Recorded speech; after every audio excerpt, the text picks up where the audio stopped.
হয়, বৰ্তমান মই হিন্দু জাপৰিত আছোঁ। লাহৰীঘাট সমষ্টিৰ বুঢ়াগাঁও ৰাজচক্ৰৰ অন্তৰ্গত নৈপৰীয়া অঞ্চল হিন্দু জাপৰিত উপস্থিত আছোঁ।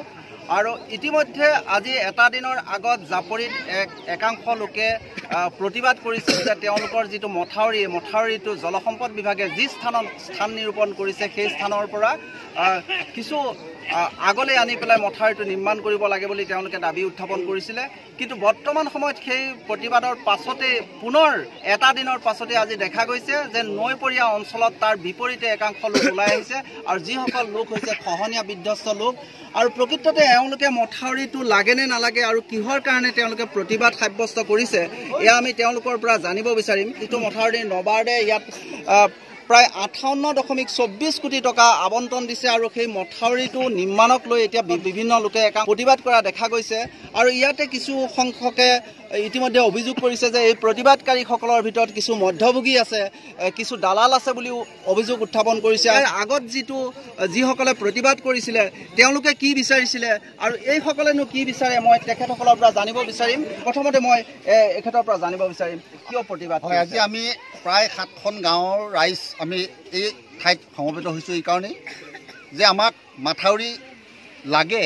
কিন্তু আমাৰ দুখৰ বিষয় যে এছাম দুষ্ট চক্ৰই এছাম কেইজনমান ব্যক্তি লগ লাগি পেলাই তেওঁলোকে মাথাউৰিটো নদীৰ পাৰলৈ আনিবৰ কাৰণে চেষ্টা কৰিছে। তাৰ আমি প্ৰতিবাদ কৰিছোঁ, বিৰোধিতা কৰিছোঁ। কিন্তু যি স্থানত বৰ্তমান মাথাউৰিটো নিব বিচাৰিছে জলসম্পদ বিভাগে, আমি সেই স্থানেদি গ'লে মানে মানুহৰ ঘৰ দুৱাৰ অনিষ্ট নহয়, চৰকাৰী ভূমিৰ ওপৰেদি মাথাউৰিটো যাব।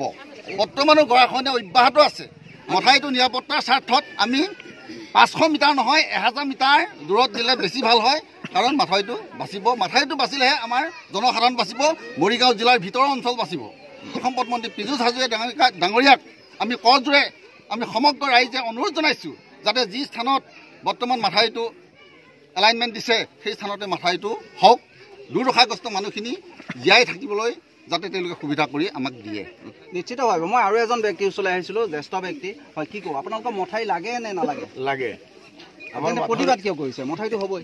কিছুমান আপোনাৰ দুষ্ট চক্ৰ মানুহে এই মাথাউৰিখন আমাৰ যিটো বৰালিমাৰীৰ এখন শিবিৰ আছে, শিবিৰ বুলি কওঁ আমি, এই শিবিৰত প্ৰায় 11খন গাঁৱৰ মানুহ আছে। 11খন গাঁৱৰ মানুহৰ ওপৰতে যেতিয়া নিব ঘৰ দুৱাৰ তেওঁলোকৰ ভাঙি যাব।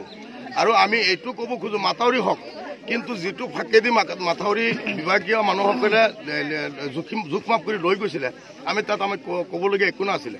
কিন্তু কিছুমান দুষ্ট চক্ৰই এই মাথাউৰিখন যদি আমাৰ এই উত্তৰ ফালে হেঁচা দি ঠেলি দিয়ে, আমি কিন্তু একেবাৰে গড়াৰ ওচৰত পৰি যাম। আমাৰ গড়াৰ ওচৰত পৰাৰ লগে লগে এই মাটিখিনি কেতিয়াও নাথাকে, পানীটোৰ কাৰেণ্ট বেছি হ'ব, মানুহখিনি আমি জীয়াই থাকিব নোৱাৰিম।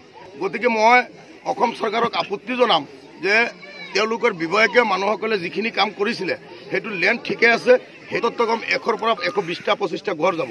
গতিকে এই মানুহখিনিক বচাব লাগে।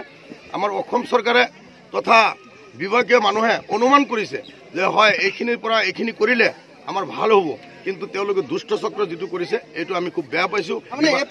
থাকিব লাগে নিশ্চিতভাৱে। মই আৰু এজন আছে, আৰু ব্যক্তি আছে, মই এগৰাকী মহিলাৰ ওচৰলৈ আহিছোঁ। গৰাখহনীয়া কাৰ্য আমাৰ চলিয়ে আছে। সেই গতিকেলৈ আমি এতিয়া অসম চৰকাৰক আমি এটা অনুৰোধ কৰিছোঁ, যিটো নেকি মুখ্য অভিযন্তাসকলে আহি পেলাই যিটো হিচাপ নিকাচ দিছিলে সেই হিচাপে যদি আমাৰ মাথাউৰিটো যদি নিৰ্মাণ কাৰ্য হয় তেনেহ'লে আমাৰ তাত ক'বলগীয়া একো নাই আৰু আমাৰ আপত্তিও নাই। আৰু আমাৰ আৰু মাথাউৰিটো তাতকৈ যদি আৰু 200-300 মিটাৰ যদি দূৰলৈ নিব পাৰে তেনেহ'লে মাথাউৰিটো সুৰক্ষিত হৈ থাকিব বেছি দিনলৈ।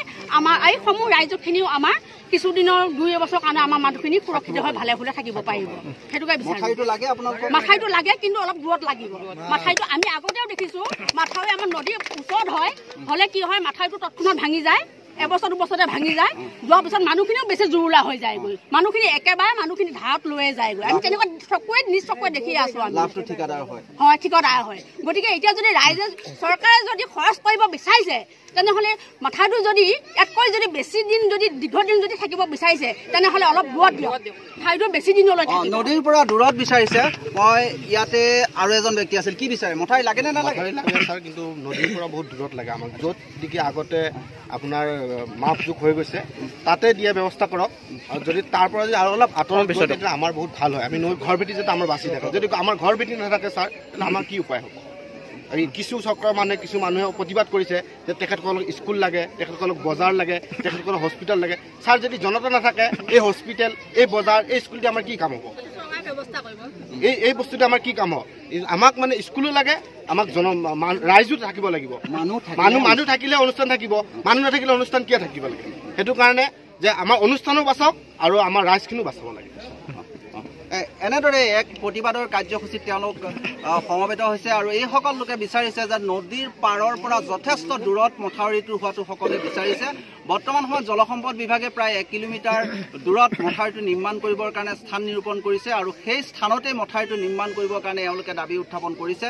আৰু এইসকলে অভিযোগ কৰিছে যে একাংশ মধ্যভোগীয়ে এই স্থান পৰিৱৰ্তন কৰিবৰ কাৰণে চেষ্টা কৰি আছে আৰু এনেধৰণৰ ষড়যন্ত্ৰত যাতে জিলা প্ৰশাসন বা জলসম্পদ বিভাগ বা জলসম্পদ মন্ত্ৰী যাতে প্ৰলোভিত নহয় বা তেওঁলোক যাতে ভুলভাৱে পৰিচালিত নহয় তাৰ বাবে সকলোৱে আবেদন জনাইছে।